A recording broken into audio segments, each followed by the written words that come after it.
এসছে বিজেপি? আমি সংবাদ মাধ্যমে জিজ্ঞেস করতে চাইছি, এসছে কেউ?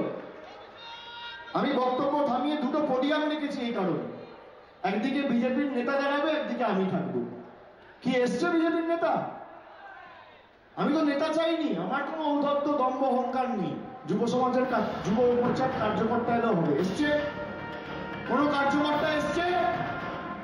আমি বিজেপিকে, প্রধানমন্ত্রীকে চ্যালেঞ্জ করেছি যে আপনি আবাসের টাকা দিয়েছেন 3 বছরে, শ্বেতপত্র প্রকাশ করুন। বিজেপির কোন নেতা এসছে শ্বেতপত্র প্রকাশ করতে? এসছে? এখানে কটা ক্যামেরা আছে? 100টা ক্যামেরা আছে। আমি ক্যামেরার সামনে দাঁড়িয়ে বলছি, 3 বছরে আপনি বাংলায় হেরে যাওয়ার পর যদি 10 পয়সার হিসাব প্রমাণ করতে পারেন যে দিয়েছেন আবাসে আর মানরেগা 100 দিনের কাজে, আমি রাজনীতি থেকে চিরতরে বিদায় নেবো। এত বড় কথা আপনাদের বলে দিতে চাচ্ছি। মিথ্যে কথা, হাটে হাড়ি ভেঙে দিয়েছি, কথায় কথায় মিথ্যে। 44,000 কোটি টাকা দিয়েছি, আপনি 3 বছরে 10 পয়সা হিসাবের কাগজ প্রকাশ করুন। ভারতবর্ষের মানুষের সবার থেকে তো কাগজ চাইছে নাগরিকত্ব দেবেন বলে, নিজেদের কাছে কাগজ নেই। নিজেদের কাগজ কোথায়? কি মোদী বাবু, বাংলায় যে টাকাটা পাঠিয়েছেন সেটা তো দিল্লি থেকে উড়ে আসেন, ব্যাংক অ্যাকাউন্টে পাঠিয়েছেন। হয় ট্রানজাকশন ডিটেলস দিন, নইলে আপনি যে টাকা ছেড়েছেন তার নোটিফিকেশন অর্ডার দিন।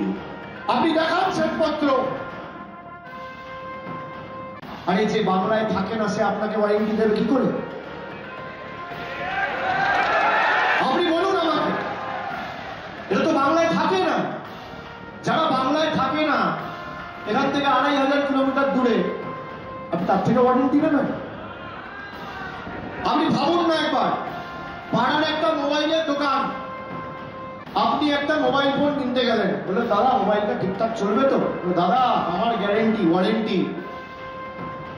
তাহলে ওয়ারেন্টি কার্ড কালকে সকালে এসে নিয়ে যাও। নিতে গিয়ে দেখছেন দোকান হওয়া।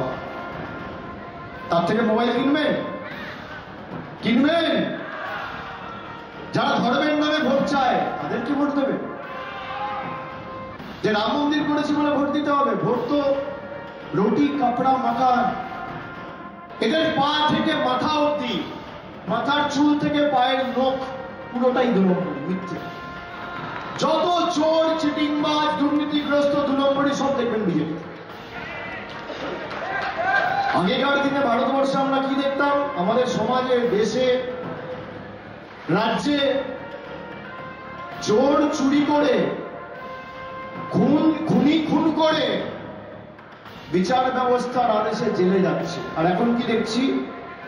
যারা টিভির পর্দায় নির্লজ্জের মতো হাত বাড়িয়ে কাগজে মুড়ে টাকা নিয়েছে, সেই দুর্নীতিগ্রস্ত চোরেদের হাত ধরে বিচারকরা রাজনীতিতে ঢুকছে।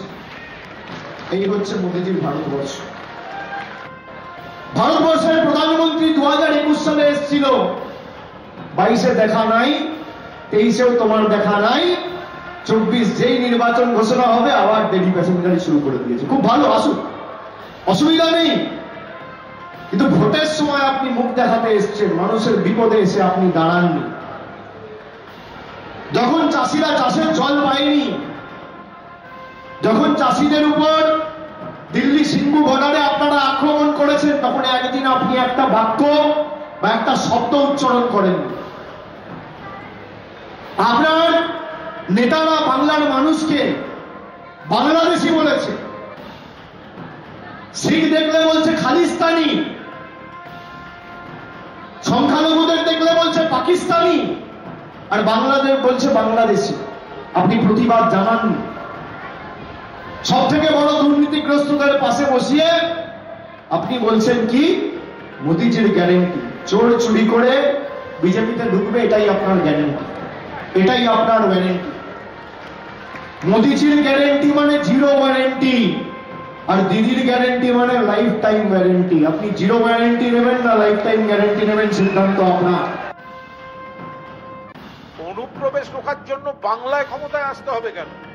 তাহলে তো ওনার উচিত অবিলম্বে দেশের স্বরাষ্ট্রমন্ত্রীর চেয়ার থেকে ইস্তফা দিয়ে দেয়া।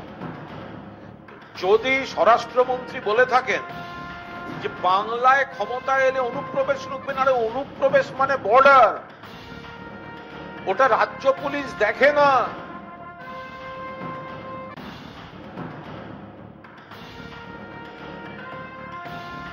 ওখানে শাহজাহানের কত জমি কত সম্পত্তি ওখানে নৈহাটিতে কেনা হয়েছে, এই সম্পত্তির সঙ্গে যিনি বিধায়ক আছেন যুক্ত আছেন কিনা আছেন, সেটাও জন্য মা বড় মা কাছে প্রার্থনা করব যাতে বড় মা তাকে সঠিক বুদ্ধি সুবুদ্ধি কোন শাহজাহানের কথা বলছে? যেটা ওই পলাশিবাজি পাড়া শাহজাহান?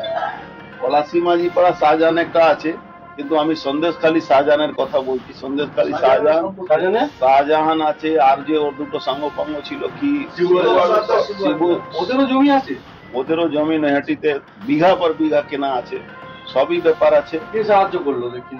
আরে বিধায়ক ছাড়া তো ওখানে কেউ সাহায্য করতে পারে না, এখানকার তো রাজা সবকিছু উনিই আছেন, তো উনার ছাড়াই তো এটা সাহায্য হবে না। সবার সঙ্গে আমার কথা হয়ে গেছে, আমি তৃণমূল ছেড়ে দিয়েছি, আমি বিজেপিতে যাব, কিন্তু একটা যে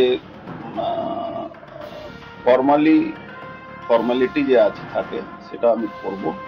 আমি হয়তো যে কোনো মুহূর্তে আমি আপনাদেরকে একটা সময় আমার কাছে সূচনা আসবে, আমি আপনাদের জানিয়ে দেবো। কলকাতাতেও হতে পারে, দিল্লিতেও হতে পারে, এই জায়গাটা এখন ফিক্স হয়নি, সেটা আমি বলে দেবো। আপনি বিজেপির প্রার্থী হচ্ছেন ব্যারাকপুরে? সেটা তো দল ঠিক করবে ঠিক কে প্রার্থী হচ্ছে, কিন্তু আমি বিজেপিতে জয়েন করছি, এটা ফাইনাল।